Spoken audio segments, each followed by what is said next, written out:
রাজবাড়ীর পাংশা উপজেলায় ছেলের স্ত্রীকে বিয়ে করে ভাইরাল হয়েছেন হামিদুল নামে এক ব্যক্তি।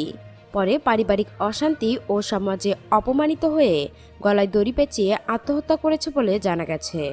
গত শুক্রবার পাংশা উপজেলার পাট্টা ইউনিয়নের পুইজোর খালপাড়া এলাকায় এ ঘটনা ঘটে।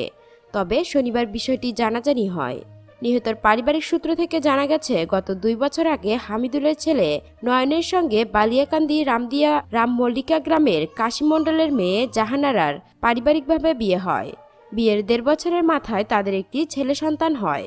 এরপর কোনো এক সময় থেকে শ্বশুর হামিদুলের সঙ্গে অনৈতিক সম্পর্কে জড়িয়ে পড়েন জাহানারা।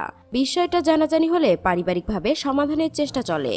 গত 10 ফেব্রুয়ারি নিজের স্বামী নয়নকে ডিভোর্স দিয়ে 20 ফেব্রুয়ারি রাজবাড়ী কোর্টে গিয়ে শ্বশুর হামিদুলকে বিয়ে করেন জাহানারা।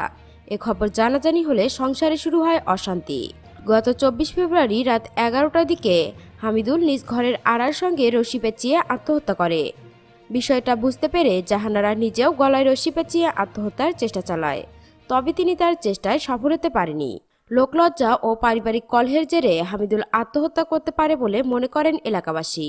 পাংশা থানার ভারপ্রাপ্ত কর্মকর্তা ওসি মাসুদুর রহমান জানান, নিহতের লাশের সুতাহাল রিপোর্ট শেষে ময়নাতদন্তের জন্য রাজবাড়ী সদর হাসপাতাল মর্গে পাঠানো হয়েছে। এ ব্যাপারে তদন্ত চলছে।